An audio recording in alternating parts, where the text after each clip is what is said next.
नमस्कार दोस्तों, मैं अर्जुन परिहार आप सभी का स्वागत करता हूं सक्सेस एकेडमी के प्लेटफॉर्म पे एक बार फिर से।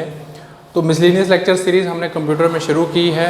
उसी मिसलेनियस लेक्चर सीरीज़ में आज एक नए टॉपिक के साथ मैं आपके सामने आया हूँ। तो स्क्रीन पे आपको सबसे पहले डिस्क ऑपरेटिंग सिस्टम डॉस के बारे में मैंने कुछ पॉइंट लिखे हैं। यहाँ पे कुछ क्वेश्चन आ सकते हैं, उसी से रिलेटेड यहाँ पे मैंने टॉपिक उठाया है DOS. DOS stand for disk operating system, disk operating system, ठीक है, जो बेसिकली अब आजकल यूज़ नहीं होता है। तो लेकिन फिर भी थोड़े बहुत क्वेश्चन। सबसे पहले कि ये जो माइक्रोसॉफ्ट डिस्क ऑपरेटिंग सिस्टम है, this is command user interface और non graphical command line operating system. ये आप याद रखेंगे, जो आपका डिस्क ऑपरेटिंग सिस्टम है that is command user interface या कैरेक्टर यूज़र इंटरफेस या कमांड यूज़र इंटरफेस और non graphical command line operating system, non graphical command line operating system, ठीक है।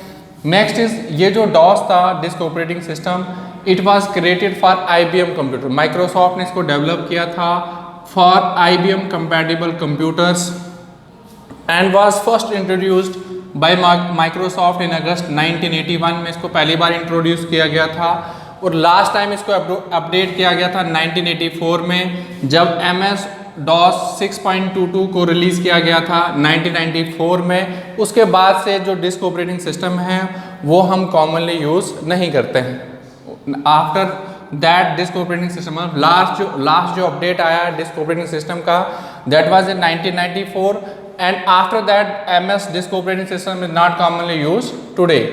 लेकिन जो विंडोज़ कमांड लाइन है इसका, विंडोज़ कमांड लाइन ये आजकल भी कभी कभी यूज़ होता है। Next is low level language. ये लो लेवल लैंग्वेजेस क्या होते हैं और हाई लेवल लैंग्वेजेस क्या होते हैं? लो लेवल लैंग्वेज वो लैंग्वेजेस होती हैं which are not user friendly. Low level languages जो होते हैं that are difficult to understand, मतलब हमारे लिए काफ़ी डिफ़िकल्ट है अंडरस्टैंडिंग के लिए, लेकिन सिस्टम के लिए काफ़ी ईजी है अंडरस्टैंड करने के लिए, ठीक है। तो लो लेवल लैंग्वेजेस में हम दो लैंग्वेजेस पढ़ेंगे, एक मशीन लैंग्वेज और असेंबली लैंग्वेज। इन दोनों को क्या कहा जाता है? लो लेवल लैंग्वेजेस। जो आपकी मशीन लैंग्वेज है, और जो आपका असेंबली लैंग्वेज है, ये दोनों कौन सी लैंग्वेजेस में आते हैं? Low level languages. Machine language में अगर आप देखेंगे, in machine language programs can be developed in binary language. Machine language basically binary language होती है जिसमें आप 0 और 1 का यूजेज करते हो, 0 और 1 का इस्तेमाल करिए। पेपर में भी आया भी हुआ था कि ये 0 और 1 जो है ये कौन सी लैंग्वेज है? ये तो या तो इसको आप बाइनरी लैंग्वेज कह सकते हो या तो आप इसको क्या कह सकते हो? मशीन लैंग्वेज कह सकते हो, क्योंकि नॉर्मली जो आपके कंप्यूटर्स हैं वो बाइनरी लैंग्वेज पर रन करते हैं। Next is assembly language. Assembly language जो है इसको सिंबॉलिक लैंग्वेज भी कहा जाता है। इसको क्या कहा जाता है? सिंबॉलिक लैंग्वेज भी कहा जाता है। असेंबली लैंग्वेज में जैसे आपका 8085 आ गया, ठीक है, जैसे आपका 8086 आ गया, प्रोसेसर्स हैं ये माइक्रो प्रोसेसर 8085, माइक्रो प्रोसेसर 8086, ये असेंबली लैंग्वेजेस का इसमें यूजेज किया गया है और ये लो लेवल प्रोग्रामिंग लैंग्वेज होती है। ये तो आपको ऑब्वियसली पता है कि लो लेवल लैंग्वेज में ही हम मशीन लैंग्वेज और असेंबली लैंग्वेज पढ़ रहे हैं, ठीक है। उसके बाद इसमें इसको सिंबॉलिक लैंग्वेज क्यों कहा जाता है? क्योंकि इसमें ज़्यादातर सिंबल्स का इस्तेमाल होता है। अगर आपको कोई इंस्ट्रक्शन लिखनी है असेंबली लैंग्वेज में तो वो कुछ इस प्रकार से लिखा होगा, move A, B, move A, B या फिर मूव A, 50। इसका क्या मतलब होता है मैं आपको बता देता हूँ थोड़ा सा। ये A एक्यूमुलेटर है, ये भी रजिस्टर है और ये भी रजिस्टर है। ये एक्यूमुलेटर है, B जनरल पर्पस रजिस्टर है। जो भी डेटा B में पड़ा होगा, मूव करने का मतलब है जो डेटा B में पड़ा होगा उसको A में मूव कर दो, ठीक है। उसी तरीके से मान लीजिए ये इमीडिएट डेटा है, ठीक है, तो इस 50 को आप किस में मूव कर दो? A रजिस्टर में। A स्टैंड फॉर एक्यूमुलेटर में मूव कर लो, ठीक है। तो इस तरीके से कुछ सिंबॉलिक लैंग्वेज है, इस तरीके से कुछ इंस्ट्रक्शन लिखते हैं हम किसमें? असेंबली लैंग्वेज में। तो आप याद रखेंगे जो मशीन लैंग्वेज और असेंबली लैंग्वेज है both are low level language. Machine language में 0 और 1 का इस्तेमाल करते हैं, इसे बाइनरी लैंग्वेज भी कहा जाता है। असेंबली लैंग्वेज को हम सिंबॉलिक लैंग्वेज के नाम से जानते हैं, ठीक है। फिर आपके लिए कुछ होमवर्क है जो आपने करनी है। आपने क्या करना है? बेसिक चीज़ें हैं, basically elements of programming language. Data type क्या चीज़ है या आपको पढ़ना है अपने आप से कि डेटा टाइप क्या चीज़ होती है, ठीक है। वेरिएबल क्या चीज़ है, मतलब ये आप ऊपर डालेंगे एलिमेंट्स ऑफ प्रोग्रामिंग लैंग्वेज, उस एलिमेंट्स ऑफ प्रोग्रामिंग लैंग्वेज में आएगा data type, variable single single line में डेफिनेशन है, कांस्टेंट, अरे, तो एक्सप्रेशन, बेसिकली ये 5 जो है these are elements of programming language. किसी भी प्रोग्रामिंग लैंग्वेज को जब आप डिफाइन करोगे तो उसमें डेटा टाइप होता है, वेरिएबल होता है, कांस्टेंट होता है, एरे होता है और एक्सप्रेशन होता है। आप इन पांचों की बेसिक डेफिनेशन अपनी नोटबुक में कॉपी करेंगे, ठीक है। फंक्शन क्या होता है, फंक्शन क्या होता है और सब रूटीन क्या होता है, ये भी आप देखेंगे कि what do you mean by function and what do you mean by सब रूटीन। तो आइए कुछ और पॉइंट्स देखते हैं यहाँ पे। देखें यहाँ सी लैंग्वेज जो है इसे basically middle level programming language कहा जाता है। अगर ऑप्शन में मिडिल लेवल प्रोग्रामिंग लैंग्वेज ना हो तो आप याद रखेंगे इसे आप लिख सकते हो हाई लेवल प्रोग्रामिंग लैंग्वेज। अगर ऑप्शन में मिडिल लेवल प्रोग्रामिंग लैंग्वेज ना हो तो सी जो है वो हाई लेवल प्रोग्रामिंग लैंग्वेज है। बट अगर बेसिकली देखा जाए तो ये मिडिल लेवल प्रोग्रामिंग लैंग्वेज है। क्यों?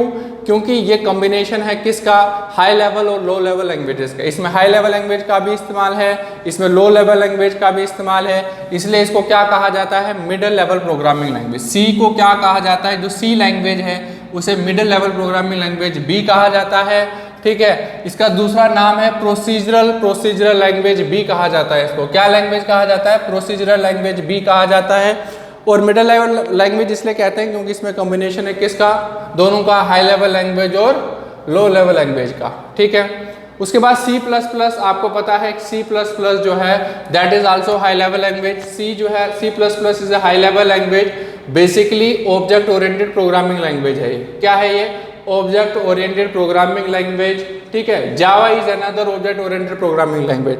जब एक बार मैंने आपको यहाँ पे MCQs में क्वेश्चन भी कराया होगा कि भाई ऑब्जेक्ट ओरिएंटेड प्रोग्रामिंग लैंग्वेज कौन कौन सी है, जैसे मैटलैब आ गया, जावा आ गया, पाइथन आ गया, C++ आ गया, ये सारी लैंग्वेजेस जो है ऑब्जेक्ट ओरिएंटेड प्रोग्रामिंग लैंग्वेज है। दिस इज वेरी इंपॉर्टेंट, आपको पता होना चाहिए ऑब्जेक्ट ओरिएंटेड प्रोग्रामिंग लैंग्वेजेस जो है वो कौन कौन सी हैं, ठीक है। Next is Fortran, FORTRAN।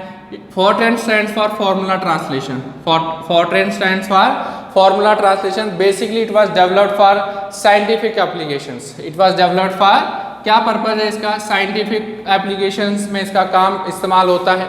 Next is COBOL, COBOL। COBOL जो है it stands for common business oriented language, common business oriented language, ठीक है। ऑब्वियसली बात है, अगर यहाँ पे लिखा है बिजनेस ओरिएंटेड लैंग्वेज तो इसका काम जो है वो बिजनेस ऑर्गेनाइजेशंस में होगा। कहाँ पे इस्तेमाल होगा, बिजनेस अब बिजनेस ऑर्गेनाइजेशन में क्या काम होते हैं, या तो रिकॉर्ड कीपिंग या फिर डेटा मैनेजमेंट, ठीक है। तो जो COBOL है आपका that stands for common business oriented language. Business organisation में इसका काम है, बिजनेस ऑर्गेनाइजेशन में 2 इंपॉर्टेंट काम है, क्या, रिकॉर्ड कीपिंग और डेटा मैनेजमेंट करना, किसका, COBOL का। Next is basic stands for beginners all purpose symbolic instruction code, beginners all purpose symbolic instruction code, ठीक है ना। It was first language design for non professional programmers. Facts आते हैं आपके पेपर में, ठीक है, आप याद रखेंगे। ये जो बेसिक लैंग्वेज है विच stand for beginners all purpose symbolic instruction code, it was the first language design for non professional programmers. Last पे पास्कल है, आपको पता है ये जो पास्कल है ये बेसिकली साइंटिस्ट के नाम पे नाम रखा है। It was use as a teaching tool, ठीक है, इसको डेवलप किया गया था एज ए टीचिंग टूल। किसके नाम पे रखा गया है नाम, ब्लेज पास्कल। ब्लेज पास्कल जो थे एक फ्रेंच इन्वेंटर थे। कौन थे ये, फ्रेंच इन्वेंटर। तो आई होप आपको ये जो मिसलेनियस लेक्चर सीरीज हमने शुरू की है आपको काफ़ी मज़ा आ रहा होगा, and thank you so much.